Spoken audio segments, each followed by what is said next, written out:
What's so unique about these games? Now, you might recognize a couple of the names. I'm going to take a wild guess that this one right here you're pretty familiar with. But there's something that these games lack that the vast majority of NES titles have. Do you recognize what it is? How about now? That's right, tabs. These little connectors right here. So what's the cost for the difference? Here's that copy of Spy vs. Spy that we were looking at earlier. As you can see, it's an NES cart. This is how they'd all eventually look, except for the weird orangish on the Spy's actual faces, but we'll just leave that up to the ravages of time. On the spine, you can see it's got two tabs on either side, which help to connect the two halves of the shell of the cart together. Also on the spine sticker, like I mentioned in the Spy vs. Spy review, it just says MAD instead of actually giving the title of the game. Weird little quirk.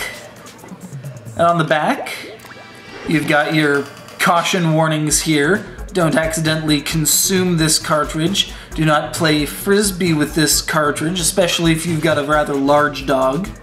This is how NES games would end up looking.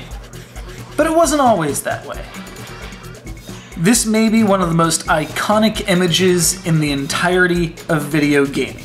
The original Super Mario Bros. Kart. Doesn't even have Duck Hunt here, so it gives you some idea of when we're talking about.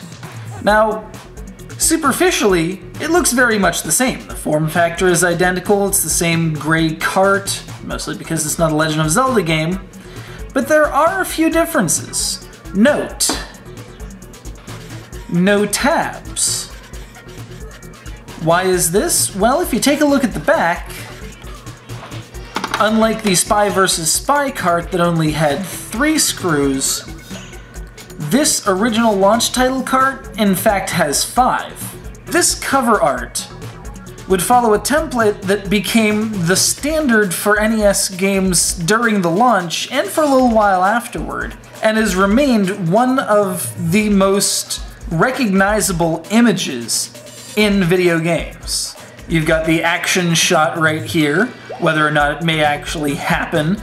I don't believe I've ever seen a fireball traveling through a wall like that, not to mention that, well, the lava's already up to Mario's ankles, and he's probably not going to have a very good time of it. We've got that gently upward angled font. You've got your genuine Nintendo seal of approval. And you've got this icon that helped to describe exactly what was inside the cart. This particular game is in the Action series. You've also got your Light Gun series, Robot series for those rare carts that involve the Rob peripheral, and the Sports series as indicated by this pile-up of sports equipment.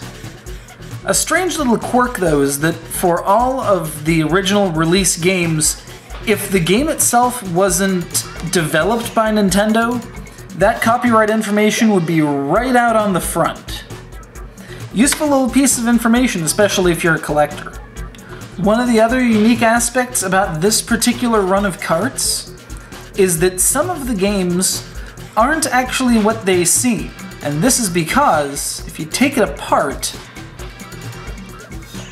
what you have is a 60-pin ROM that would have been used for a Famicom cartridge instead of an NES cartridge, hooked onto an adapter.